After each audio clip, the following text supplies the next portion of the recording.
ഇതിലൂട്ടീനെ സ്കൂളിലേക്ക് പറഞ്ഞു വിട്ടിട്ട് ഞാനും രാവിലേട്ടനും കൂടെ സ്റ്റവിൻ്റെ ബർണർ മാറ്റാൻ അടുത്തുള്ള ഒരു കടയിലോട്ട് പോയിട്ടുണ്ടായിരുന്നു കേട്ടോ.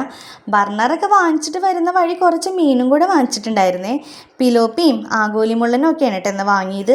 വൈകുന്നേരം പിള്ളേർ സ്കൂളിൽ നിന്ന് വന്നപ്പോൾ അപ്പവും ഗ്രീൻ പീസും പിന്നെ കടയിൽ നിന്ന് വാങ്ങിച്ച സമൂസയൊക്കെയാണ് ചായക്ക് കൊടുത്തേ.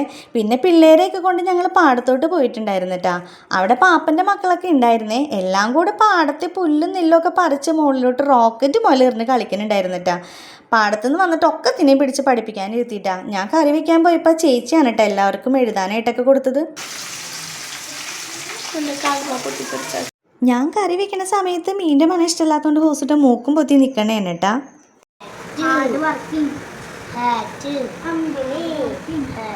പഠിക്കണേൻ്റെ ഇടയിൽ ഇത്തിരി സമയം കിട്ടിയാൽ ഒക്കെ കൂടി എണീറ്റ് ഓടി പോകട്ടാ. ഇന്നിപ്പോൾ ചേട്ടൻ ഉണ്ടാക്കിയ മാസ്കും വെച്ചോണ്ടാണ് കേട്ടോ ഒക്കെ കൂടി ഓടി നടക്കുന്നത്. അപ്പം ഇന്ന് അത്രയേ ഉള്ളൂ. Tata bye bye, see U.